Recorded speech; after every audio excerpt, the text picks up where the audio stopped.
So officially, hello and welcome. I'm Rivera Sun. I am a trainer with Bene Campaign Nonviolence, and I used to do a lot of social media work and programs coordination for them until very recently when I made a shift to get to write full-time as an author, which is very exciting and opens up some possibilities of work positions for other people at Campaign Nonviolence, which is great. So this is the second in Bene Campaign Nonviolence's Book of the Month Club. The first one was Ken Budigan's Nonviolent Lives. The one coming up next is David Hartso's Waging Peace. And then you can check out the link in the sidebar to find the whole schedule of all the books coming up. It's a pretty great selection covering both books of faith, fiction, nonfiction, historical nonviolence, contemporary nonviolence, lots of good material to dig into there. And of course, these monthly author Q&As, which are pretty special. It's not every day you get to chat with your fellow authors or your favorite authors. So tonight is a Q&A. So you're going to get to ask questions. And because it's a smaller group of people, I'm hoping that you will prepare questions and you will ask questions because that'll make it lively and very interesting. And as I said in the email today, there is no question too large or too small, so ask away and don't be shy. And I'm very happy to field them. I just want to open with a few brief remarks about The Way Between. It does have a new cover. The first edition actually came out, and we're all very excited about that. It is a community published book, which means that it's supported by people like us who bring it through the publishing phase. And it's a novel that tries to turn the genre of action and adventure on its head.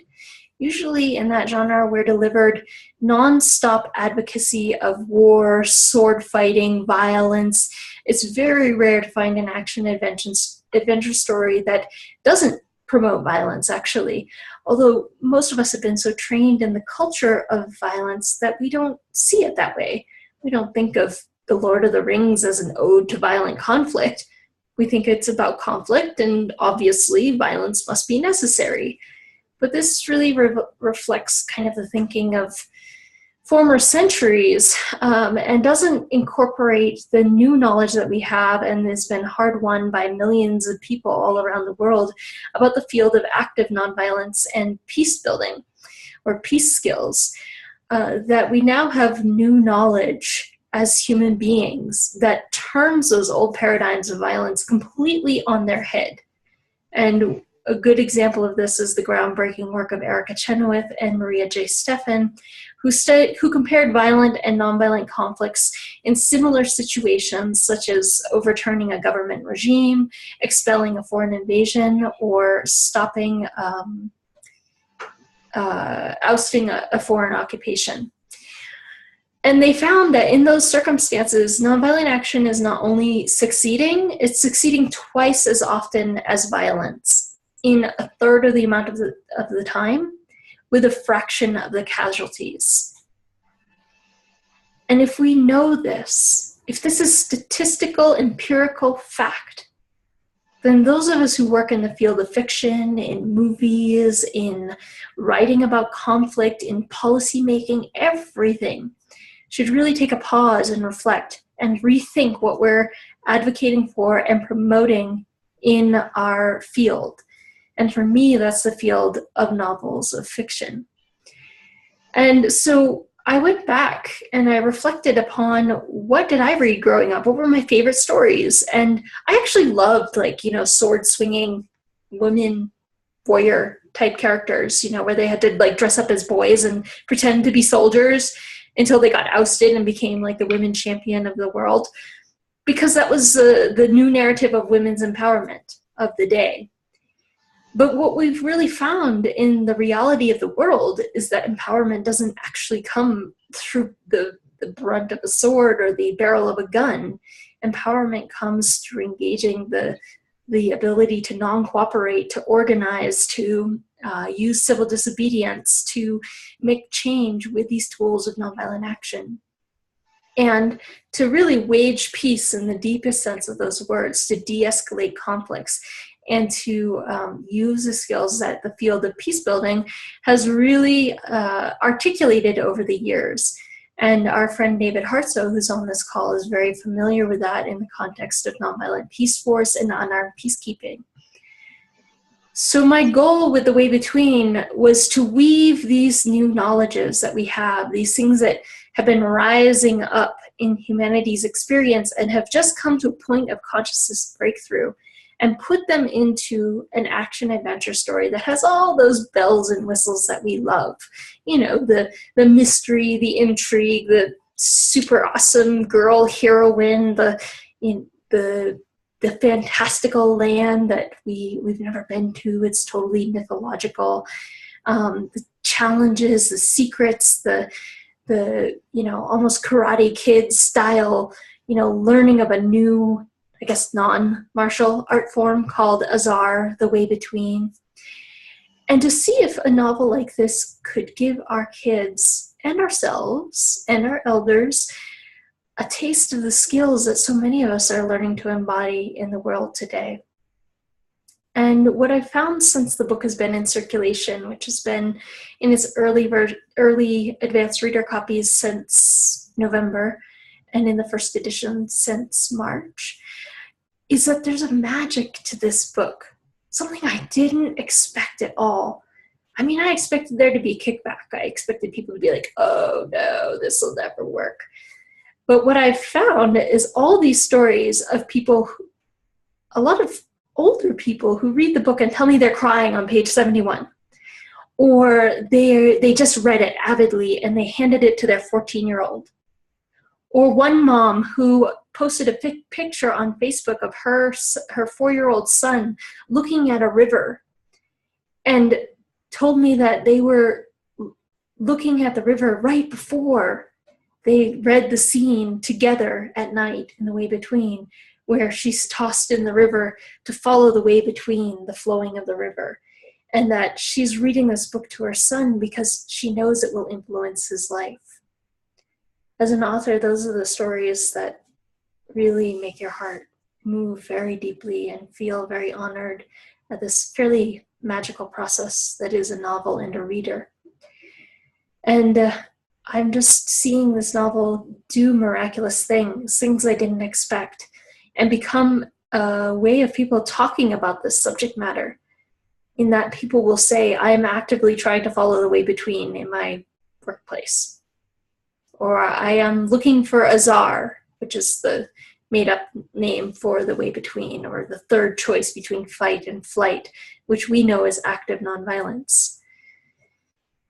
And so it's magical, it's amazing, and it's a real gift to have written this book and to watch it start its transformational journey in the world.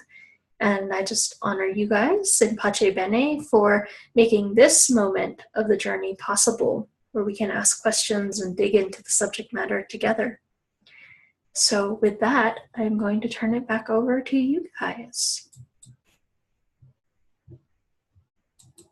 I have a question, and I just popped in onto Amazon, and I see that I downloaded a sample of the book, and I'm pleased to see that it's a very affordable $9.99 here in Canada.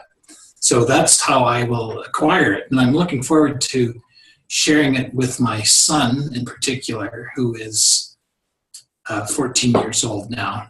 And he's, the testosterone is flowing, and he's tends to sometimes get a little bit exuberant and maybe a bit aggressive in his reaction. So I think it'd be instructional for both of us to read it. I was wondering, again, I apologize, I have not read it, but do you delve into the concept of matriarchy versus patriarchy? Yes. Oh. So I just muted Laverne for a moment because I think you're talking to someone else, but I'll unmute you in a second after I answer Miles' question. So in a way, yes, in that there are three dominant cultures in the land of the Way Between, or the land in which it takes place. There's the Marianan culture, which is an interesting mix, I would say, of matriarchy and patriarchy. It has had traditionally female monarchical rulers. It has passed through the female line. But it is also fairly patriarchal in its operation in that it is an extreme war culture. It is a dominator culture, as Bell Hooks would say, to kind of get out of the dualistic mind frame. But then the Fantin, which are a forest-dwelling people, are an extreme matriarchy, when that all their leaders are women. The tribe is organized by women, and their stance, and this is not, to say that matriarchies or patriarchies are inherently more or less passive or violent. But this particular culture, their stance is non-involvement, to back off from violent conflict. They find violent conflict completely repulsive, like on a visceral level. The third culture is the desert people, and they are a patriarchy. This is a little spoiler alert for the third book in the series, because it is a series. They do have some rather severe gender inequalities brewing, in which, for reasons based on the valuing of men for their ability to fight the Marianans, they've devalued the women in their society, and the women also have a value to them as water slaves to sell to the Marianans, who control all the water. So obviously these are major social justice issues that we meet, challenge, confront, and transform through the course of the books. I would never want to leave anyone thinking I'm advocating those things. But I think one of the goals in the series is to bring up a wide variety of incarnations of gender dynamics. Both patriarchies and matriarchies, but also dominators and democracies, like real participatory democracies, not the charade that we have. And then also to talk about, the roles of women, the roles of men within society. And I have to say, having written more realistic social justice fiction, like the Dandelion Insurrection or Billionaire Buddha, which are set in the United States, going into a totally fantastical landscape gives you a lot of elbow room for actually bringing up these issues and dealing with them and letting people observe them in a non-defensive way, so that they can really see the dynamics and see what's unfolding for better or for worse. So that's my 2 cents on that, and you'll read more in the book. Laverne, I just unmuted you in case you were asking a question and I interrupted that question. Oh, you were fine. Thank you. Okay.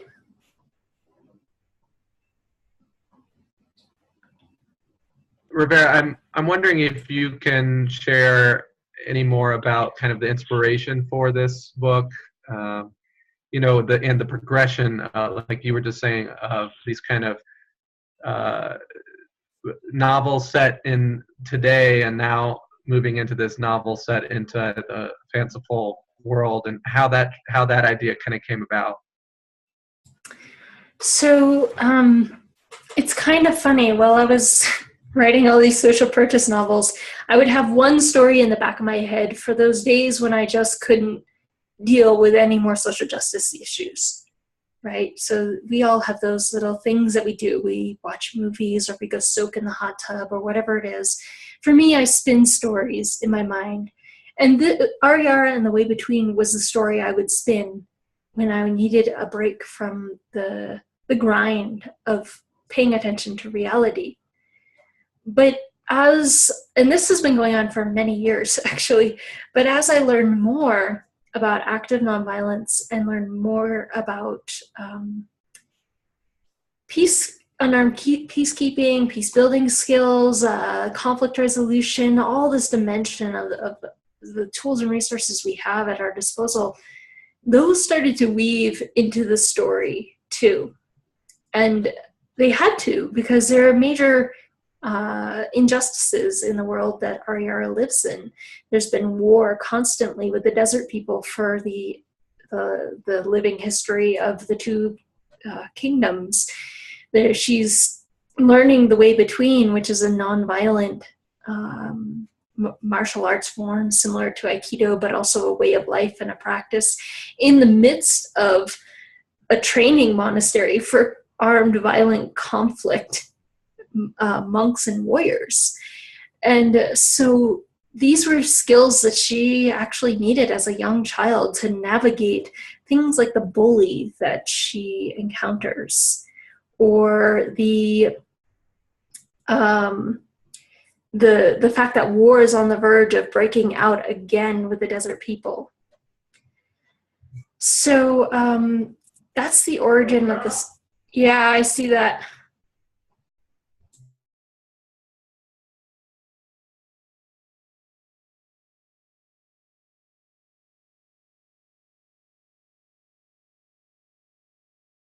Can you still hear me? Oh. Hello. Oh, good. We got you. Right, you did. So we'll navigate this storm by switching to our good old trusty landline. Great, thanks, Rivera. So I don't know if you can. Are you able to kind of continue your thoughts there on the progression of this novel? Sure. So just to recap, the skills that I was learning in real life became woven into the story of this fictional fantasy because they were needed. The world that she lived in needed them just as much as the world that we live in needs them. And so I would say that one of the things, as I was saying, in a fantasy world is that it becomes a prism or a lens on our reality. And you can actually talk about really tough subjects in a fantastical world that you would have difficulty touching here in the United States. For example,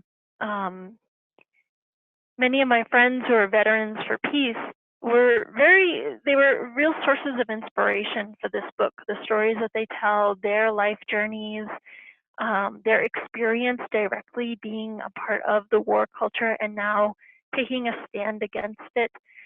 And so in the fictional story, Shu Len, the great warrior of the nation, goes through experiences that are very similar to what all soldiers and warriors experience: the PTSD, the understanding that they have been used for political purposes that they may not support, that at times there may have been violent conflict that they did support, but there might have been times when they didn't.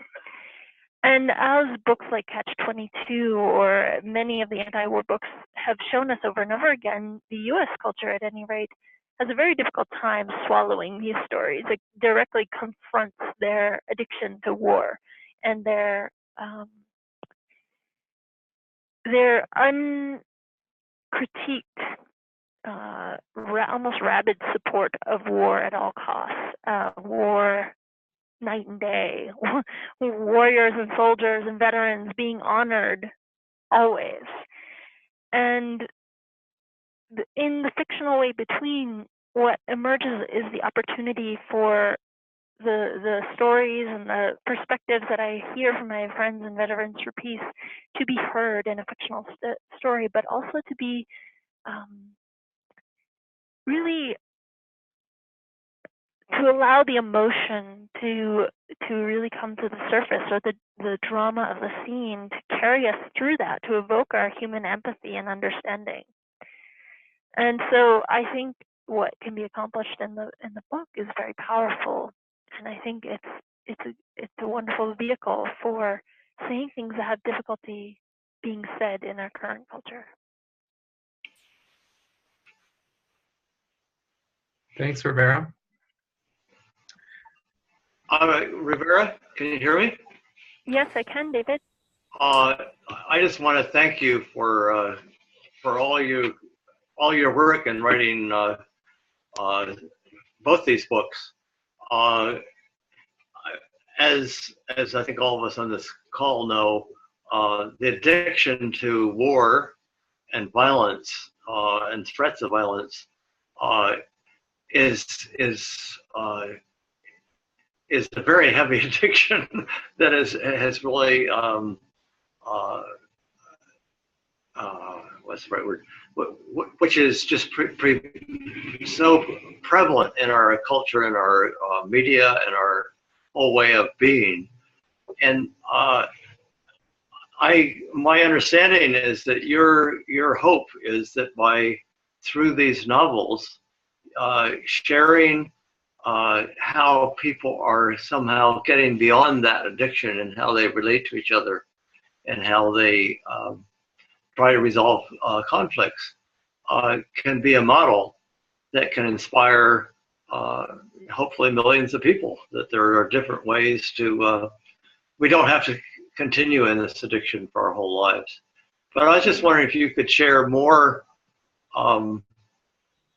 both kind of your philosophy, your thinking about that, and also just share some more of the feedback you've been getting from people that is, wow, this is, there are better ways than this old way that we've been wedded to for so long. Yeah, great question. Thank you, David. I really appreciate that. Well, I guess I'm of the era where Harry Potter was the book of the year. I mean, you would literally wait every year for the new Harry Potter book to come out, and everybody read them all together.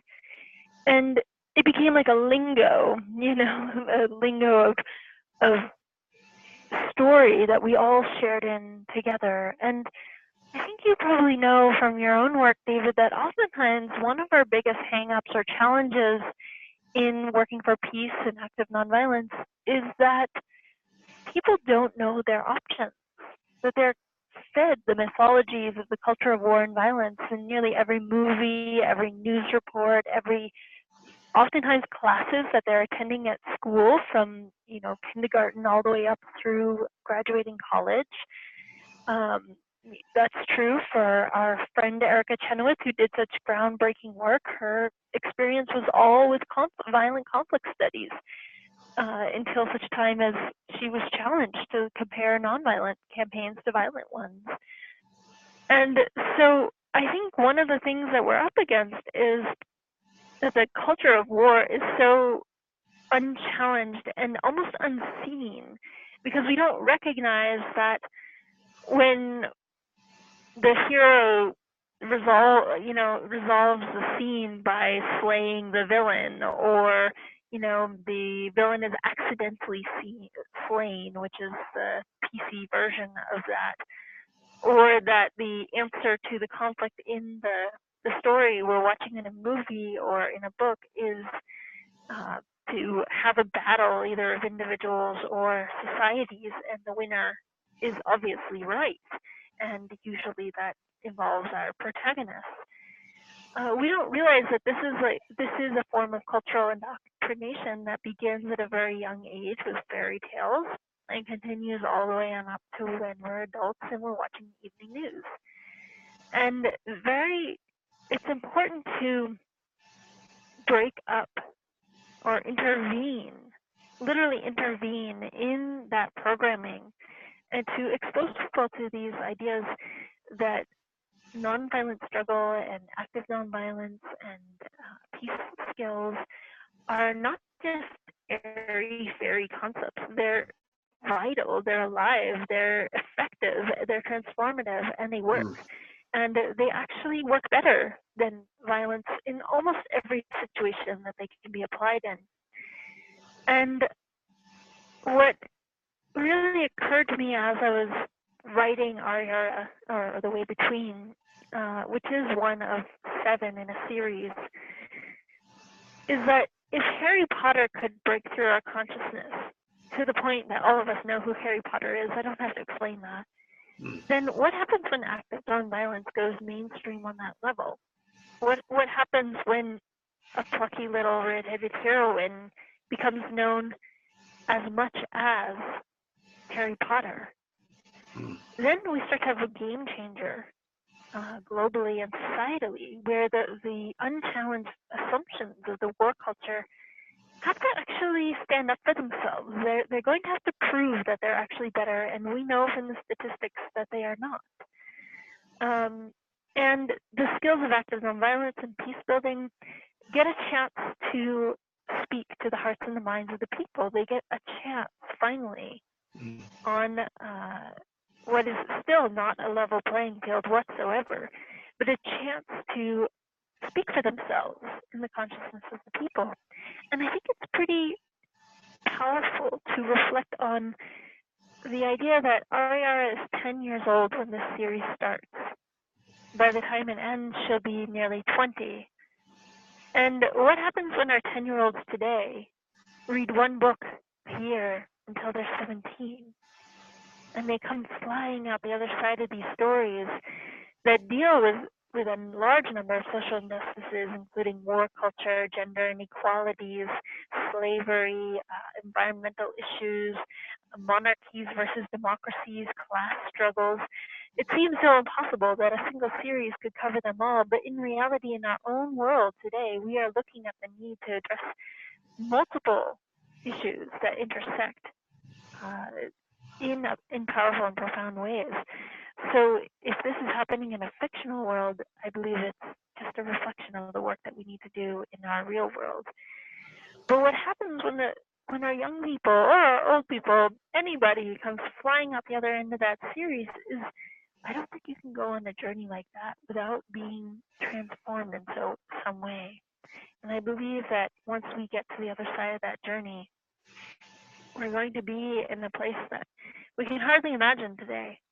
Because our children grow up on The Lord of the Rings, and our children grow up on Lloyd Alexander, who I adore. We grow up on Alana, the Lioness series. And we grow up on, let me just name them, The Hunger Games and the Divergent series, which feature women as assassins and killers, regrettably so. And that's always the excuse to glorify violence and warfare. I think about my own niece who's 8 years old, and what's going to happen when she gets to be old enough to read The Hunger Games and thinks she should be like Katniss Everdeen and, tough enough to survive in the Hunger Games and kill other children. That's my version of a nightmare. And so I thought that was part of the origins of this book as well, is that I have some young people in my family that I really deeply care about, and I don't want them to think that Katniss Everdeen and the Hunger Games is their only option, their only role model, their only hero. So I'm going to pause there for a minute and check to see if my internet connection is back. So if you'll just bear with me for 30 seconds, we'll get to the next question. Will do. Thanks, Rivera. Thank you. Ryan, it's Laverne. Yes, hi, Laverne. Hi, I just want to tell you. Can anybody hear me? This is echo. Savannah. Savannah, yes, we can hear you, but hold on. Oh, okay. Yep, I just want to, I tried to press 1. I'd like to get in the stack to say something. Thank you. Okay, yeah, we'll call on you in just a few minutes. But Laverne. Okay. Yeah, I couldn't that, figure out how to get in. Okay. All right, Laverne. when I just went on now, I noticed that you had sent what you usually send a Pache Bene form. Yes. And the links are active on that. Okay, Where good. the links weren't active is on what Rivera sent from probably a different source. Those are the ones that weren't active. And what I'm noticing on the one you sent, I could get Rivera's books, but I can't get David's. I think what I remember on hers was it said if I clicked on that, I could get all the books. And that's not on your link yet. I'll send you all that information, Laverne, and see if we can work that out. Awesome. Thank you. Thanks. But I did want to tell you that what you sent does have links. It works. Oh, good. Good. Thank you. And Rivera, Savannah had a question she'd like to ask. It looks like your video's working now, correct? Great. Yeah. Okay. Kudos to Zoom, which I think kept recording this session even as the power went out somehow. Like a kind of a technical miracle. I'm not sure exactly what happened, but I'm impressed. Liver and Savannah has a question. oh, Savannah, sorry. Oh, hi. Well, I wanted, not so much a question, but I wanted to respond to the gentleman with the 14-year-old boy that lives in Canada. Yes. Many Native Americans, for boys and girls, they have rites of passage through stories and physical activities and certain ceremonies. And they tell them what to expect, and through those variety of methods, teach them how to make the decisions about their life for more than because of all the hormonal changes. And this knowledge has been suppressed, but there are many writings about things that can help guide you in addition to Rivera's book. Thank you. I'll look into that. And if you want some resources, you can have it. Rivera ask me to send them through her to you. Thank you very much. That you mentioned Indigenous culture. It's an area that I've sadly just recently, in the last year or so, really pursued to explore the cultures of the First Nations in Canada and also in the United States. And I just learned something fascinating the other day, and it relates to what Rivera was talking about with respect to her fictional world, in that she can explore different paradigms of thought and culture, the way things get done. Our local, our First Nations in the Calgary area are the Blackfoot tribe, and this nation of Indigenous people consists of Tsuut'ina, Piikani, and several other bands, and extends into Montana. And a fascinating thing I learned was that they do not even have a word really that translates to our word thank you. They don't have a phrase thank you because their culture is one of such sharing that they traditionally never had to actually say thank you to one another, because it was just the way they do business. As opposed to our culture, which Henry Giraud, if you're interested, just recently wrote an article called "The Culture of Cruelty in Trump's America." Very powerful piece. But to contrast, the hustle that we value as our economic paradigm as compared to the traditional sharing approach of Indigenous people, where they didn't even have the word thank you, is really amazing to me. Miles, if I can get in there. So we take so much for granted. And so, Rivera, I wanted to ask you, what age you recommend for this book, like in grammar school or something? Mm-hmm. Well, I started out thinking that it would be a great book for 10-year-olds since the protagonist was 10, and then all these 60 and 70-year-olds read it and could not stop reading it and loved it. So I had to expand my age range in there. As I said, my friend was reading it to her 4-year-old, and my sister read it to her 6-year-old. So, so far so good, like positive responses from all age categories. I would say that I did try to make the protagonist story relevant to both, our older minds and also to the 10-year-old's perspective. And I've heard some pretty good feedback that I'm accomplishing that. I did have a 5th grade teacher, Robin Wildman, actually, who many of you know, who is one of the co-founders of the nation's first nonviolent school.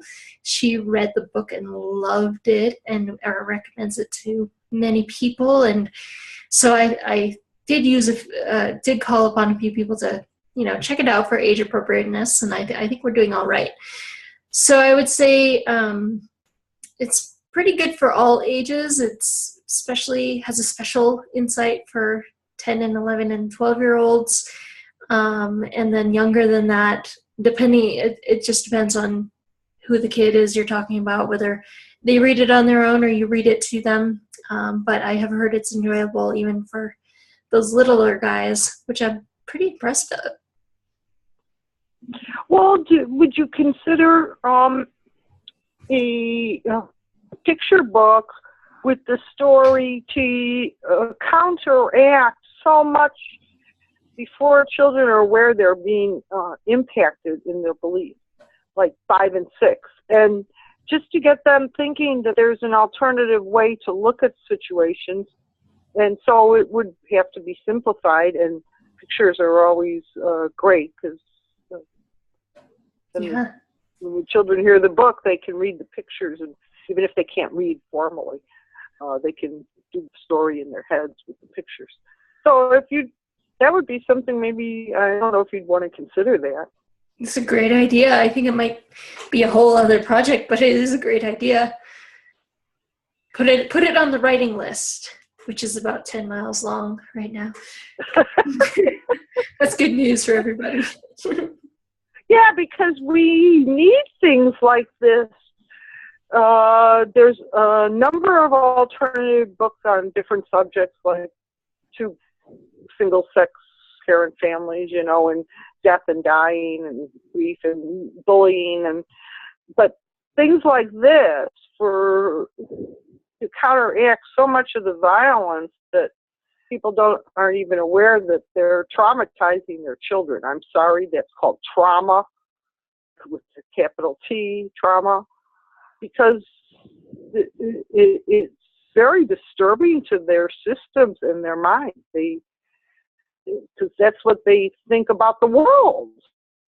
Yeah, it's so important, and I always like to say that I'm not actually alone in this field. There are, a few other authors here and there, and I would love to see hundreds more authors in all age categories and all types and formats of books.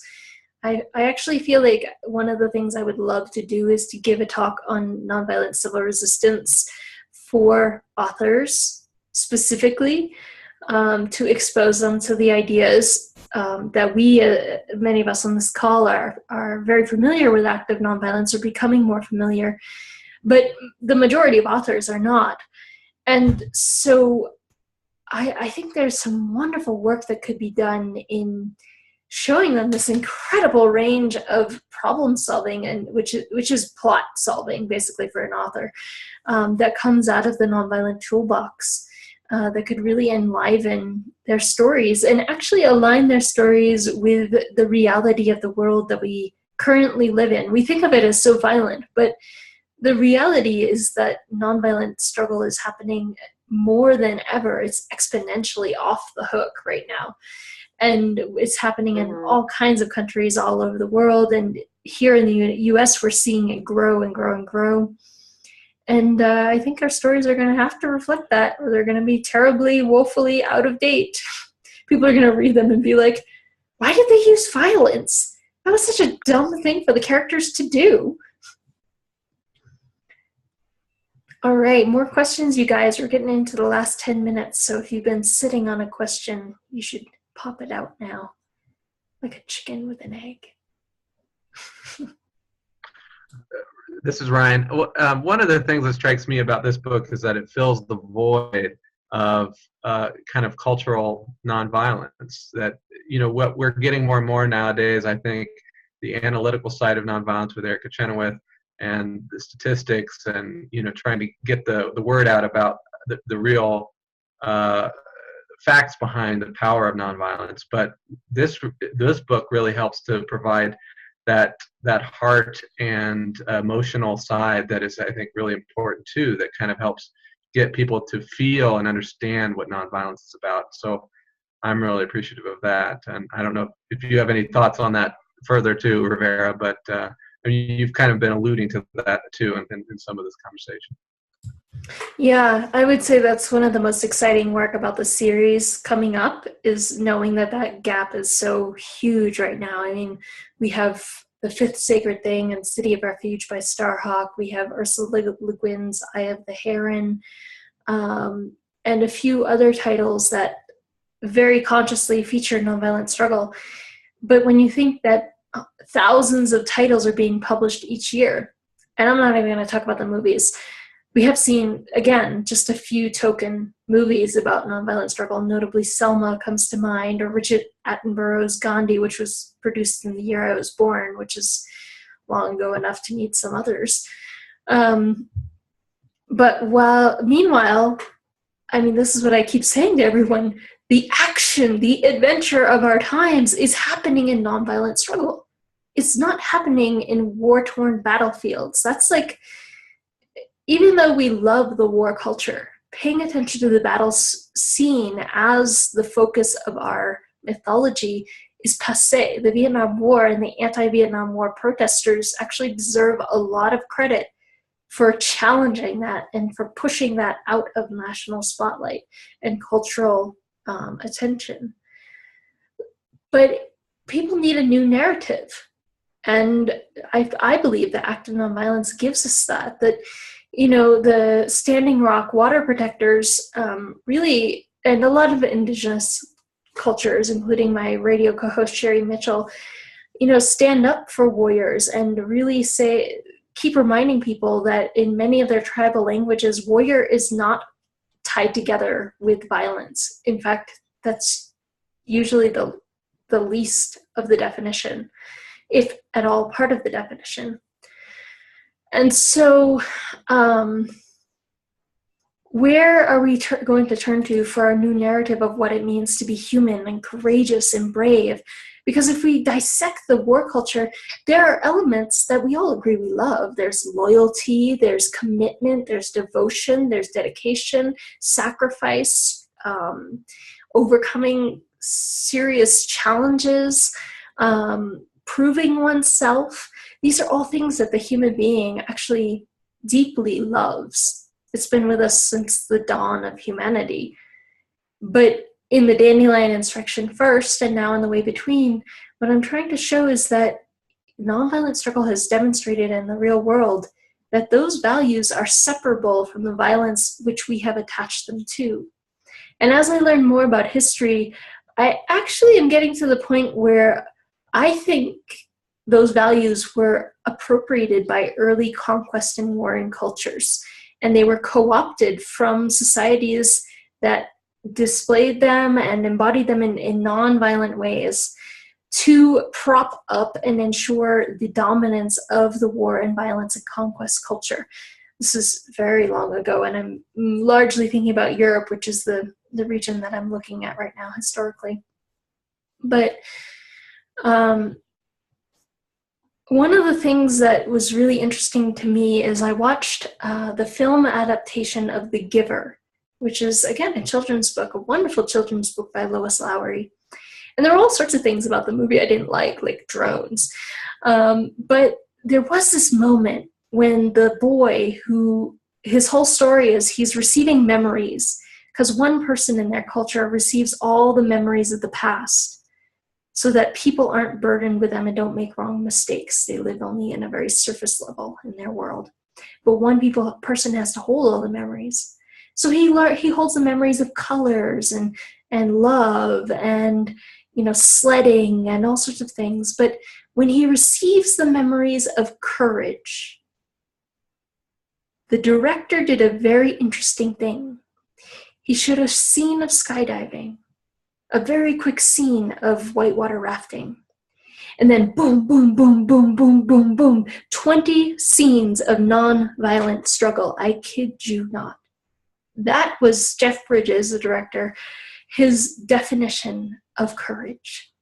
I just sat there and bawled like a baby. I was so moved, and it was so unexpected. But that's what I want to see happening more and more in the culture, and that's what I'm always working towards in the novels and the public talks and the lectures and everything that I'm up up to. Because I do believe that if we're going to change the culture, it's going to require all the arts, all the education, all the ways that we socially interact. Our myths and our stories are so important, and that it can be done. But all of us, in whatever field we work in, whatever way we show up in the world, have to learn, first of all, about nonviolence, peace building deeply, and then incorporate it into the work that we're doing and embody it in our lives. And that we do have quite a few levers, each and every single one of us, for starting to shift our culture. Like little trim tabs on ships, as Buckminster Fuller would say.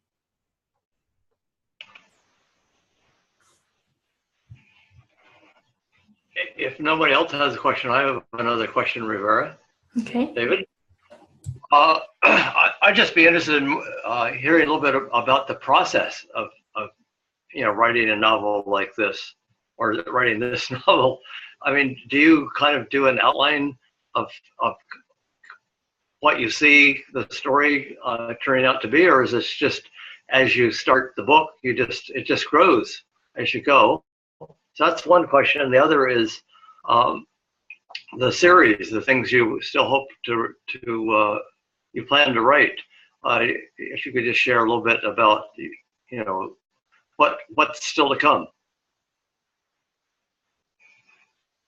Great, good questions.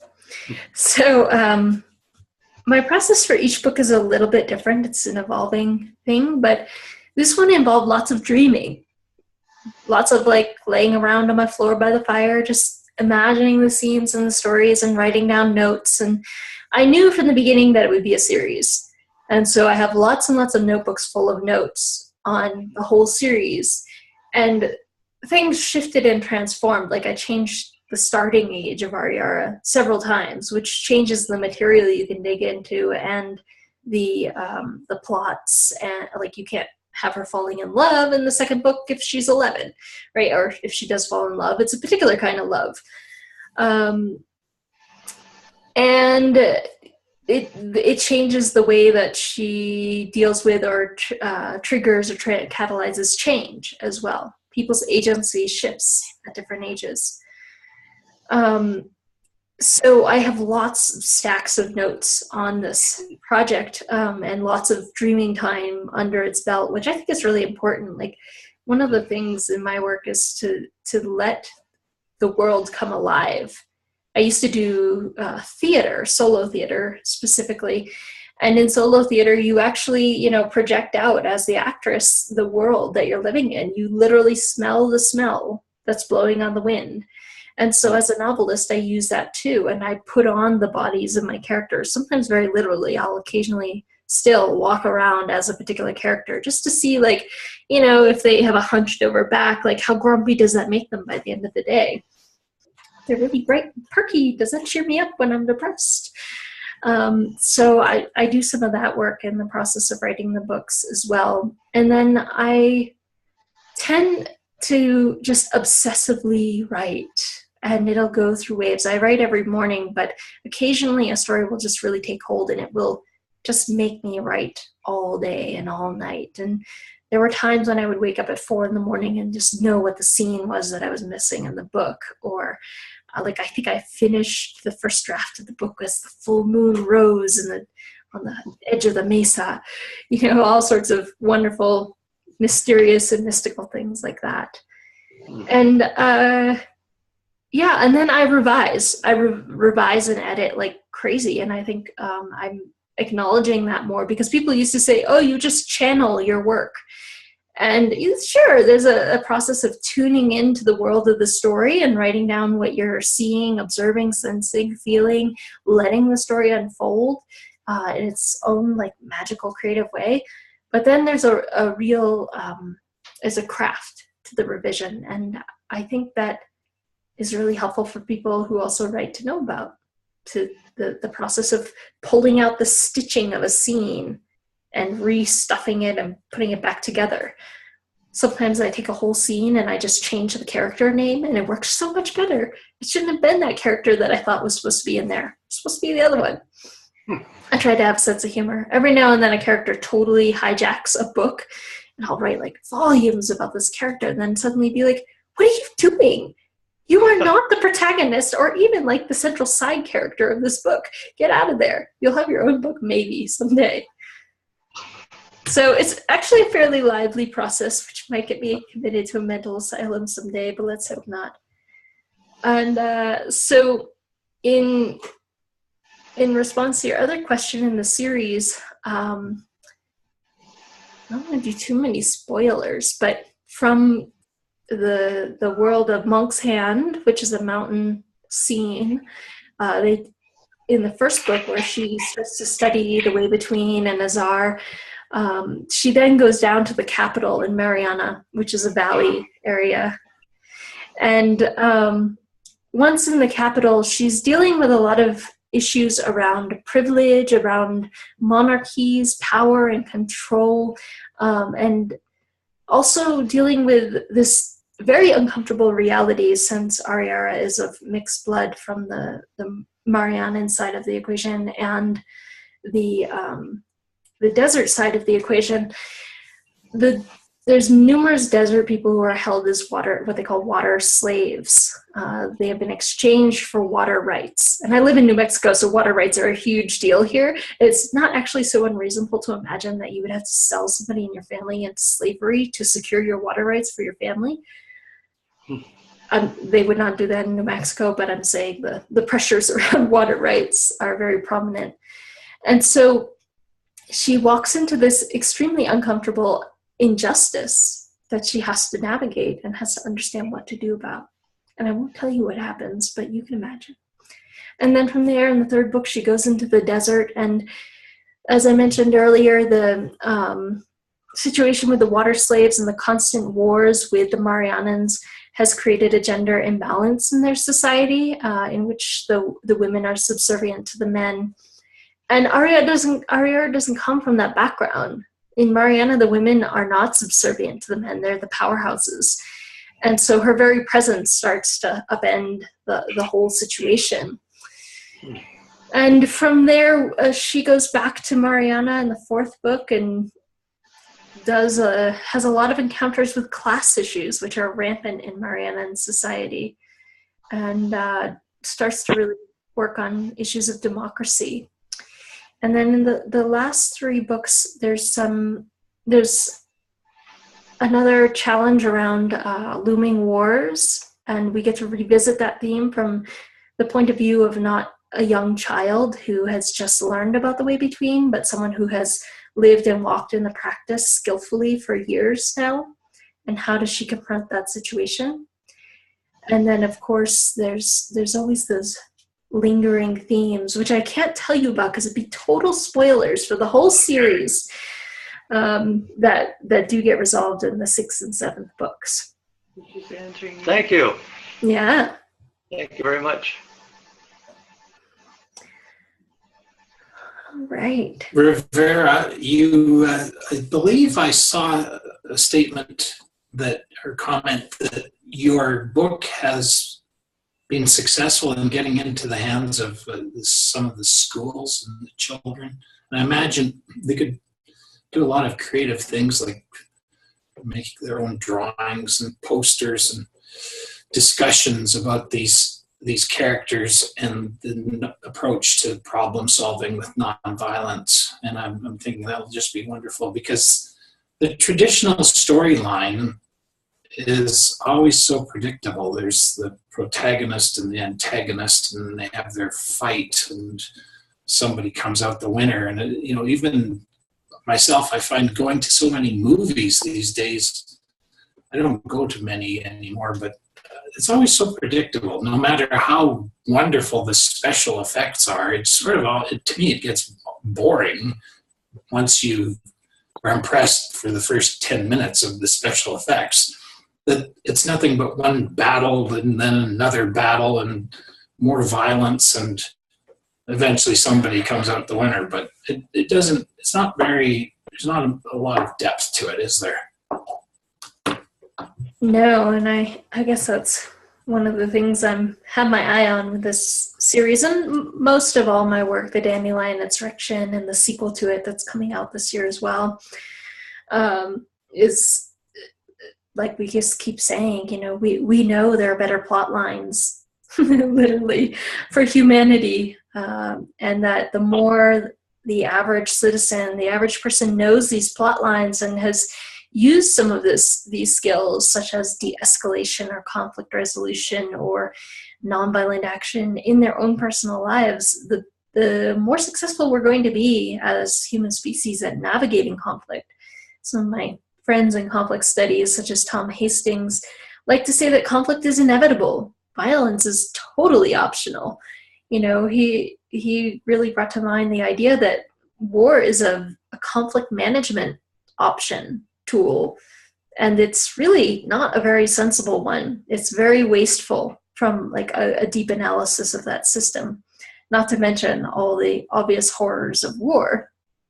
So yeah, I would love to see what school children and groups of people do with the book next, how they apply their creativity to it. One of the things I'd love to just be so tickled to see emerge is someone who likes Aikido or other forms of martial arts, or capoeira, which is another inspiration for the physical embodied non-martial arts of Azar, to do is to try it out. See how it works, actually invent the field, make it up. I came from a modern dance background and an improvisation background, and we used to do some things that were straight out of Azar, and we would call them, you know, the empty space improvisations, where you were moving through the empty space of the other. And, you know, Aikido has certain ways of using people's momentum to bring them and yourself to a place of non-harming. Theoretically, I've seen some rather aggressive Aikido sessions. I start to watch these things on YouTube as research, but capoeira, if you don't know about it, is a Brazilian martial arts form that originally was like, you know, whack and hit, but it was outlawed by the colonial government of Brazil. And so it went underground and turned into a dance form where they come as close as possible to one another without actually touching. And they are so acrobatic about it. They'll like get on their head and their foot will go around places I don't think feet should go, and just at rapid speeds. So I know the actual real life way between physical version of Azar is totally possible. And I would love to see it happen someday. It's a project for someone out there. I would just like to encourage everybody to remember about your Book of the Month club and all the work that you've created, that people can, don't forget, make recommendations to your local library to purchase the book. And in fact, I did that with this book to our library. And then the other interesting thing, I'm kind of new to Kindle, but it's fascinating that with Amazon, you can download a sample, and it actually appears that it downloads the first 3 chapters, and it allows you to take a look, and then, of course, you're going to get sucked into the story, and then you'll want to buy it. I just thought I'd comment about those things. Yeah, thanks for bringing up the libraries, because the other thing about the libraries is it's a really great social justice action on economic justice as well. Oftentimes when I have someone write to me that they can't afford a book, we'll talk about, you know, can I send one to your library so you and everyone else in this situation can afford a book? Or they'll ask a friend to buy a copy and then donate it to the library as well. And I lived on the local libraries growing up. The public library is like the bedrock of my literacy and therefore my writing. And so I cannot say enough in support of the public library system and supporting them in any way, shape, and form that you can. Definitely. So, friends, we are getting actually over our allotted time of an hour, but I want to just check in and see if there's any lingering questions that those who haven't spoken and asked lots of questions might still have. I would never want to end the call without hearing from you.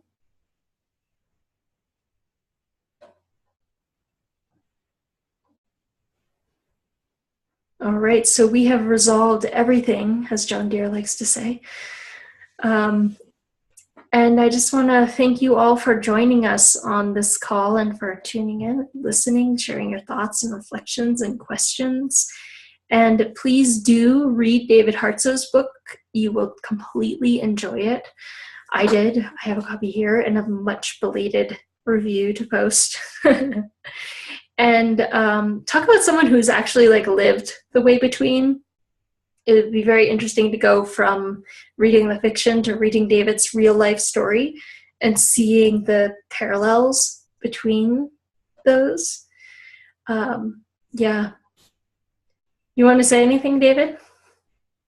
No, I just want to thank you for today, and I'll look forward to talking with people next month.